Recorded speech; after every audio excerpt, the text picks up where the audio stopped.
Саламатсызбы, Азаттык радиосунун жаңылыктары менен тааныштырып, студияда Элиза Киненбаева. Ислам мамлекети экстремисттик тобуна каршы күрөшүп жаткан АКШ башында турган эл аралык коалиция Сириянын Ракка шаарын согушкерлерден тазалоо операциясына даярдыктар башталганын билдирди. Коалициянын мындай билдирүүсү коңшу Ирактагы экинчи ири шаар Мосулду исламчыл радикалдардан тазалоо операциясы жүрүп жаткан маалда жарыяланды. Парижде өткөн маалымат жыйынында АКШнын коргоо министри Эштон Картер эки операция бир маалда жүрөөрүн билдирди. Биз Ракканы курчоого алуу үчүн өнөктөштөрүбүз менен бирдикте операцияны ишке ашырууга даярдык баштадык. Бул үчүн жергиликтүү күчтөрдү түптөөгө жардам беребиз. Ирактагы жана Сириядагы ислам мамлекети террордук тобунун уюктарын жок кылуу бул биздин компаниянын башкы максаттарынын бири. Биз бул планды ишке ашыруу үчүн туура жолду баратабыз. 13 мамлекеттин коргоо министрлери менен жолугушкандан кийин бул сөздөрдү айткан Пентагондун башчысы операция качан башталаарын тактаган жок. Ракка ушул тапта аеосуз согуш жүрүп жаткан Алеппо шаарынан 160 чакырым алыстагы Сириянын түндүгүндө жайгашкан шаар. 2013 жылдын март айында ислам мамлекети экстремисттик тобу шаарды басып алып, террорчулардын уюгуна айланткан.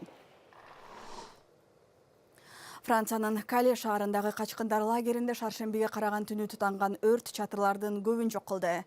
Бир мигрант жабыркады. Жергиликтүү бийликтин айтканына караганда, өз үйлөрүнөн кетээр алдында чатырларды өрттөп жиберүү бул качкындардын арасында жайылган салттуу көрүнүш. Ал тапта джунгли деп аталган бул лагерь француз бийликтеринин чечими менен бузулууда.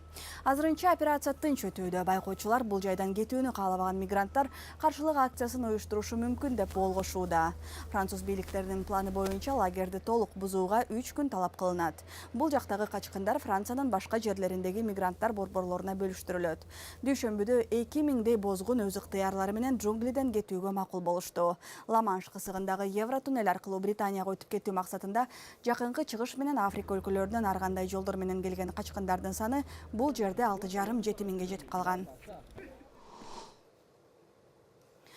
Венесуэла парламенти президент Николас Мадуранын үстүнөн сот процессин баштоону колдоп добуш беришти. Улуттук ассамблеянын көпчүлүк өкүлдөрү 53 жаштагы мамлекет башчы диктаторлук бийликти куруп, баш мыйзамды бузуп, демократиянын негиздерине каршы иштеп жатат деген айыптоолорду коюшту. Жыйын маалында президентти колдогондор менен каршы чыккандардын ортосунда уруш чыкты.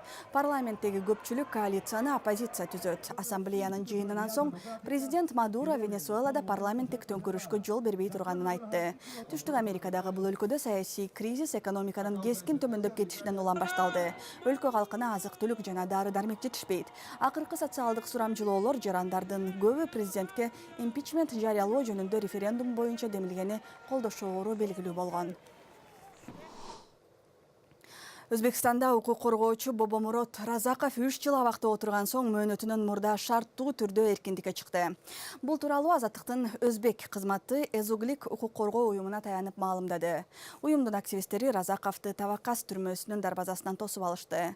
63 жаштагы Бобомурод Разаков 2013 жылы адам аткезчилиги менен алектенген деп айыпталып, 4 жылга эркинен ажыратылган. Сот маалында Разаков ага коюлган айыптарды мойнуна алган эмес. Укук коргоо уюмдары Разаков саясий көз караштарынан улам куугунтукка кабылганын ошол кезде айтып чыгышкан. Кесилгенге чейин Разаков дыйканчылык менен алектенип, Эзгулик уюмунун Бухара облусу боюнча өкүлү болгон.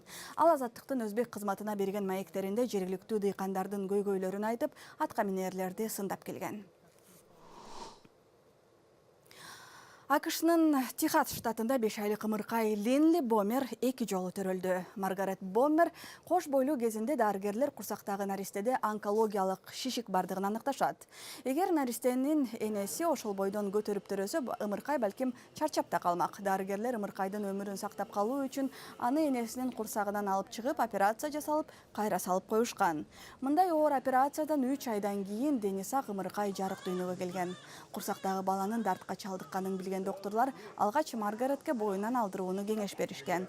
Бирок Техастагы балдар ооруканасынын дарыгерлери Ленлинин өмүрүн сактап калуу үчүн операцияны сунуштаган. Операция 5 саатка созулган. Балам кандай гана кыйынчылыктан өткөн жок. Биз дарыгерлерге абдан ыраазыбыз. Азыр кызымдын ден соолугу, ашказанын иштегени, буту колу баары жайында. Болгону бир физиотерапия алып атат. Линдлинин салмагы 7 килограмм. Энеси кызы тамакты жакшы жеп, эжелери менен ойногонду жакшы көрөөрүн айтат. Башка балдардан айырмасы ал эми туулган күнүн 2 жолу майрамдай алат. Мына ушул жана башка жаңылыктар биздин сайтта дагы бар. Дарега Азаттык Чекиторг, ошондой эле биздин видеолорду бардык социалдык тармактардан, YouTube, Facebook'тан да көрсөңүз болот. Ал жактардан Кыргыз Азаттык күн алгысы же Азаттык медиа деген аталышта издеңиз, саламатта калыңыз.